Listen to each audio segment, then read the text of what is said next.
Pag ako naging asawa mo, Huwag mo ko dinidilaan ha. Konti na lang kaming lumulunok. Maling tao pala yon. Hindi man ako kasing ganda ng iba. Ayoko na. Nakakasama. Nakita kita, may kasama kang ibang lalaki. May kabit ka. Ikaw ha? Niloko mo ko? Bakit? Anong kasalanan?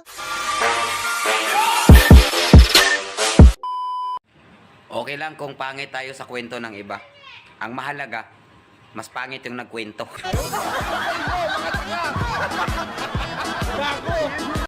Umamin ka. May babae ka, ano? Dito na nga lang ako sa bahay. Pagdududahan mo pa. Nakakapagduda eh. Kasi ang schedule natin, Monday, Wednesday, and Friday. Pero ngayon, kahit ni isa, wala na. Sino bang gaganahan yan? Narinig tayo ng mga kapitbahay natin. Kasi pag binibilisan ko, sobrang ingay mo.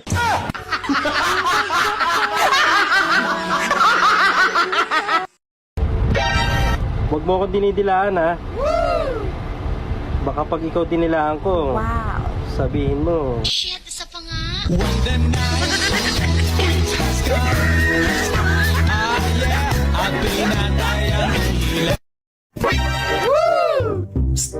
Tara, laro na ulit tayo.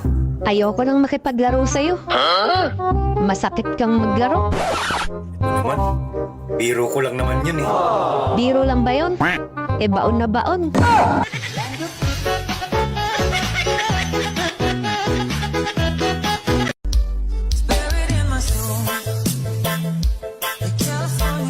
Ate, alam mo ba, ang ibon ko? Napakabait. Tahimik lang. Hindi ba magagalit ang ibon mo kung hahawakan ko ang itlog niya? Hindi. Gusto pa nga niya. Sa pugad mo.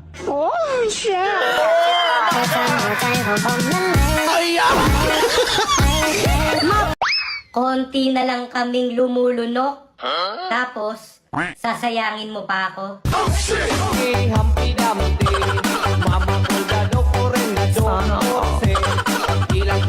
Babe, may tanong ako. Ano yun? Anong grade ka ba nung nagpatuloy ka? Grade 5 na ata yun eh. Oo, tama. Grade 5, grade 5. Oo kasi grade 6 eh.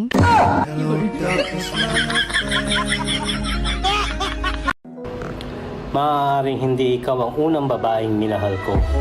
Pero, sinisigurado ko sa iyo, ikaw ang huling babaeng hahawak ng talong ko.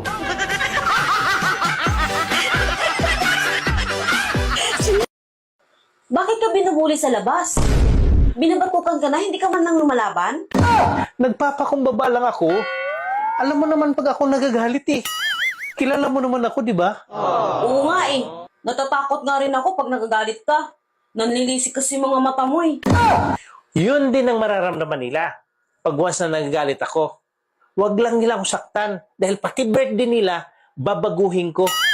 Hindi ako nagpapaapi. Bakit parang may iniindang sakit ka sa likod mo? Patingin nga. Patingin nga na likod mo. Wala namang sakit eh. Talikod, patingin. Lah, ba't ang daming pasa ng likod mo? Sinaktan ka nila? Konti. Unti ba yan? Ang daming pasa ng likod mo, oh. Malamang binago mo birthday nila. Sinaktan ka eh. Ano na ba birthday nila ngayon? Ganun pa rin. Akala ko baguhin mo birthday nila. Kasi sinaktan ka. Ang dami nila eh.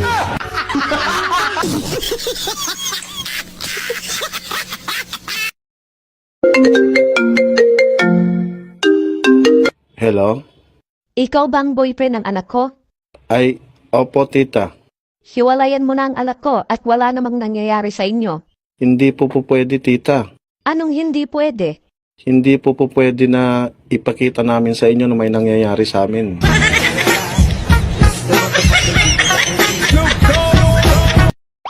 Niligawan ka sa chat, sinagot mo rin sa chat. Oh no! Nasaan ang love doon? Nasa signal.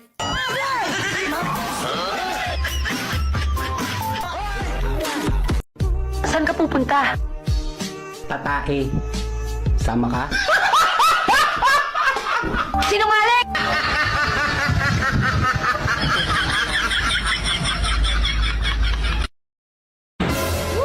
Sige, susubo ko. Pero ulo lang ah. Ayoko, gusto ko lahat. Lo! Pati itlog!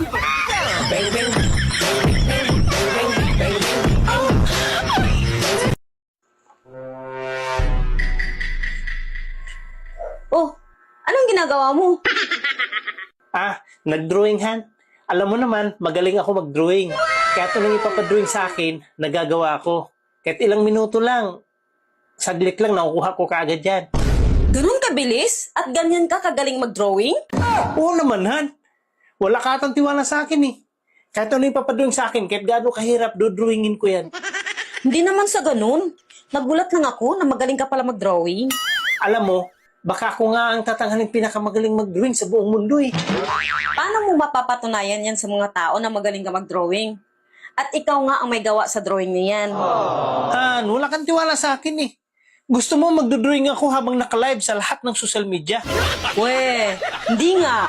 Oo, minamalit mo ata ako eh. Gusto mo, videohan mo ako, mag-drawing ako ng live. O sige, etong band paper oh, bibidyohan na kita na naka-live. Anong dodrawingin ko? Ito ang dodrawingin mo oh. Oh, ba't mo tinapon yung pagdodrawingan mo? Ang lit ng papel na binigay mo eh. Tapos ang papadrawing mo sa akin, ang laki. Hindi ba kasya doon? Short band paper lang binigay mo sa akin eh. Tapos yung ipapadrawing mo sa akin, kasing laki ng plato.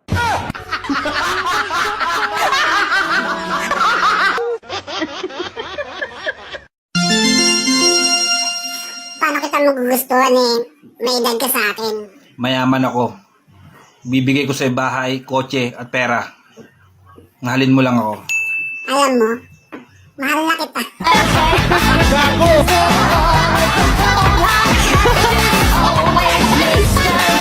May prueba kung may relasyon kayo ni Kumare?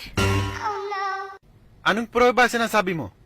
Nakita kong suot ni Kumpare brief mo kagabi nung nagtagpo kami.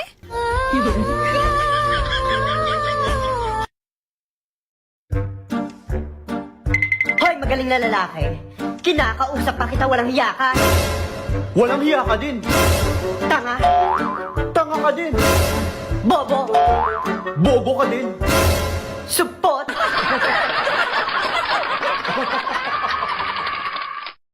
Ayoko na sa'yo, manloloko ka. Ha? Bakit? Nakita kita, may kasama kang ibang lalaki, may kabit ka. Hindi kita niloloko. Yung nakita mong kasama ko, yun ang asawa ko. Nakalimutan mo na ba? Ikaw ang kabit ko?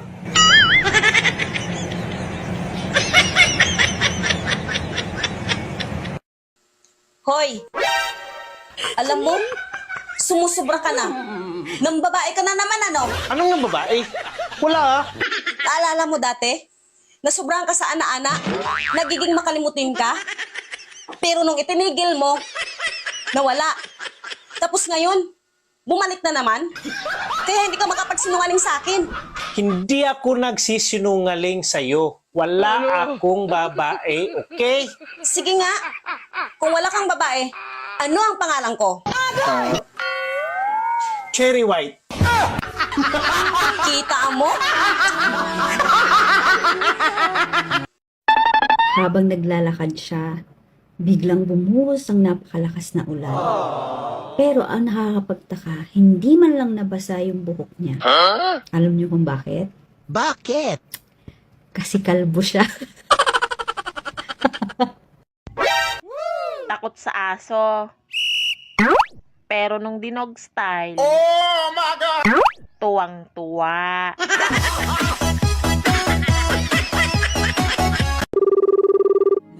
Hello? Hello. Mahal. Tapos na ang kontrata ko. Talaga, mahal? Of course naman, mahal. Mahal, mag-extend ka pa ng kontrata mo. Bakit naman mahal? Inis ko na kayo ng anak natin. Sorry, mahal. Pero, hindi pa kasi tapos bayaran ang motor ni kumpare.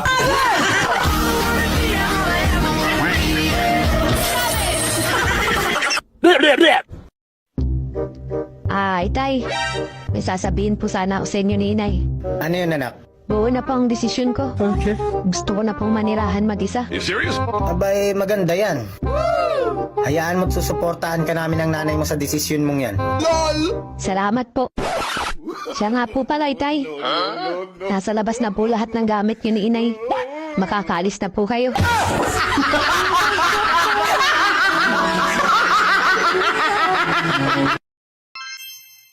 Gusto mo akong umungol? Oh my God! Isagad mo.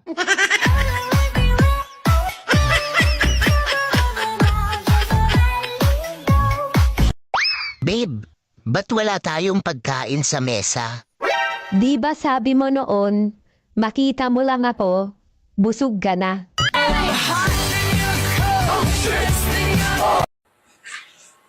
Han, may nagreklamo sa barangay. Galit na galit. Ano bang ginawa mo? Ha?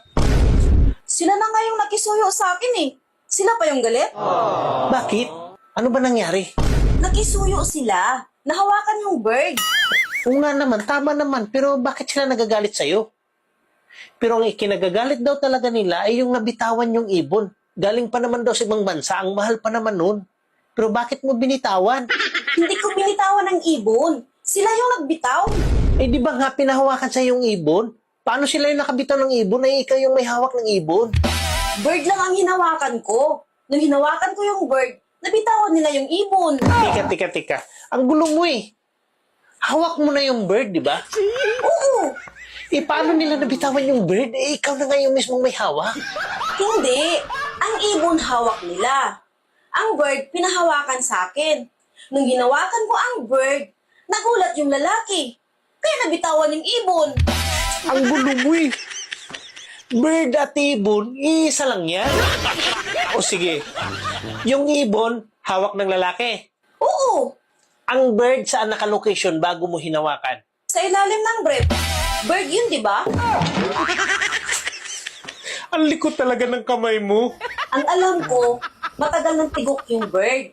Pinahawakan nila sa akin para lang pagbintangan ako. Malinis ang konsensya ko. Malinis yung konsensya. Paano mo nasabi na matagal ang tigok yung bird? Matigas na eh. Mas masarap talaga yung itlog na bata pa. Kasi maputi na, makinis pa. Hindi gaya ng itlog ng iba dyan. Maitim na, pulubot pa.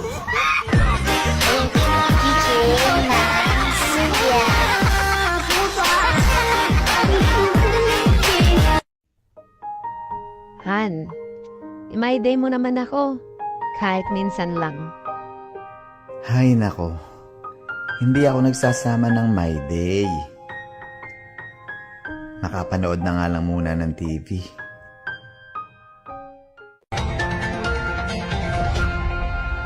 Dahil hindi isinama sa My Day, lalaki umano'y sinaksak ng kanyang girlfriend, patay. Hindi akalain ng isang lalaki na dahil Picture naman tayong dalawa. Ang My Day lang. Ano? I love you.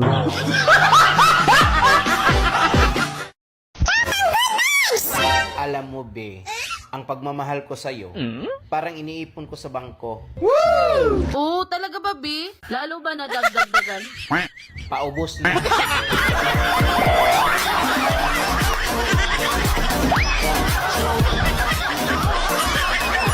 Maling tao pala yun. Paano masabi? Hinalingan ko pa naman.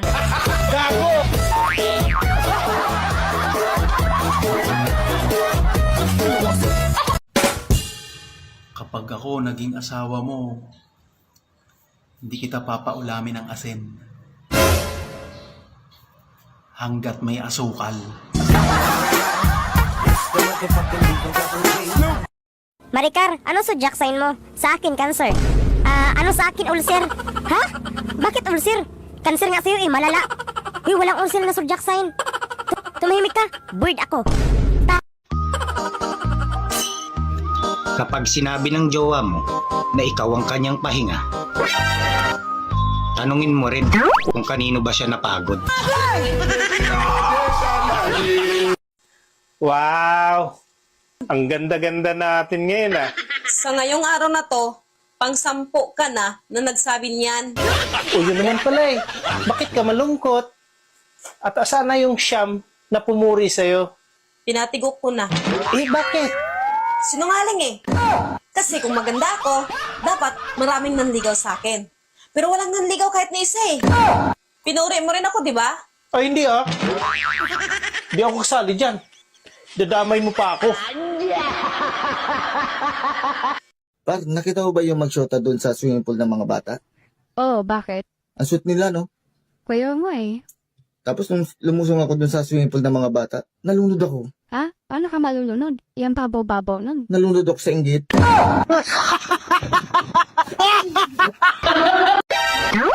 Hindi man ako kasing ganda ng iba, kaya ko namang magpatirik ng mata.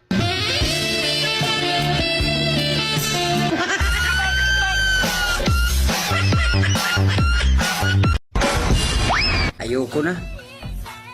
Nakakasawa na mag-TikTok. Puro na lang kayo likes at comment. Wala man lang nagsabing crush ako.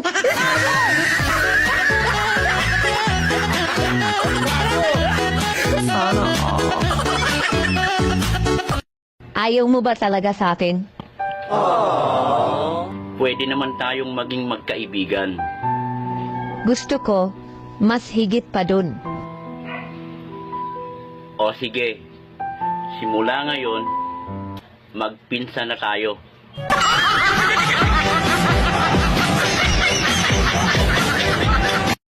Ano ba talaga nangyari sa'yo?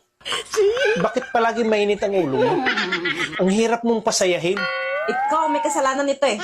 Kung bakit ako ganito. Ako na naman. Sa tuwing nagagalit ka, ako may kasalanan. Ano ba talaga gawin ko para lumiwalas yung mukha mo? At para naman lumaki yung ngiti mo? Gusto mo lumaki ngiti ko? Palakihin mo muna yung sayo. Ngayon alam mo na.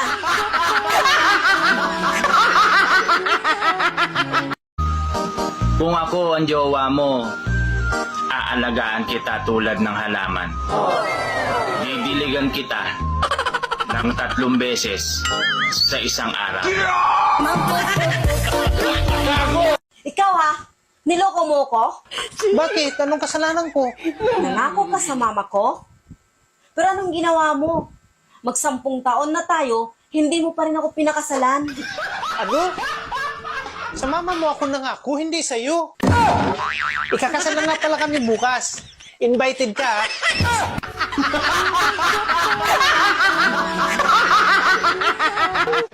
Ano na naman pinagsasabi mo sa mga magulang mo, ha? Binurong ko lang yun sa mama ko at nakatago pa kami. Narinig mo pa? Certain di pa ang layo niyo mula sa akin. Kahit yapak ng paa mo, maririnig ko, ganun kalakas ang pandinig ko. Oh? Talaga lang ha? So, sino yung babae inakbayan mo papasok ng hotel kagabi? Ha? Akala ko ba malakas pandinig mo? Ang lapit ko lang sa'yo. Ba't di mo naririnig? Biglang nila yung pandinig ko ah. Kanina lang, ang lakas-lakas ang pandinig ko. Kanina ko, ngayon lang. Sir, ano po hanap nyo? Yung masikip. Maluwag ako. No.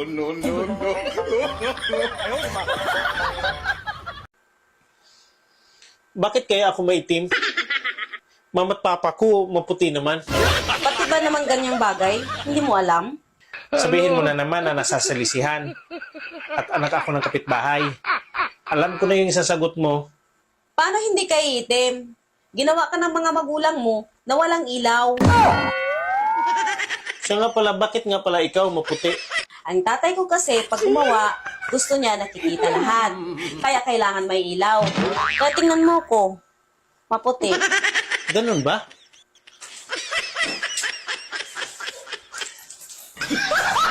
Teka, saan ka pupunta? Pupuntahan ko yung best friend mo. Bakit? Ano gagawin mo doon? Uulitin lang namin yung ginawa namin kanina. Wala kasing ilaw yun eh. Baka kasi mabuntis eh. Itim yung magiging kalabasan ng anak namin.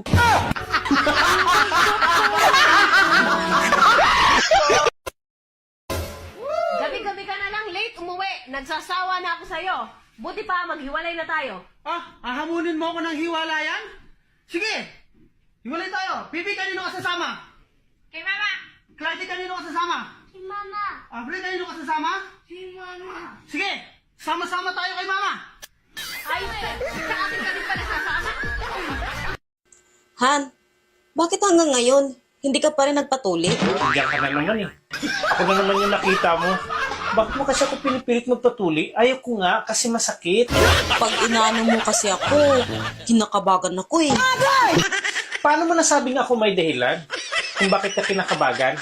Kasi sinubukan namin ni kumpare. Okay naman, hindi naman ako nauutot. Hindi kagaya sa'yo, utot ako ng utot eh.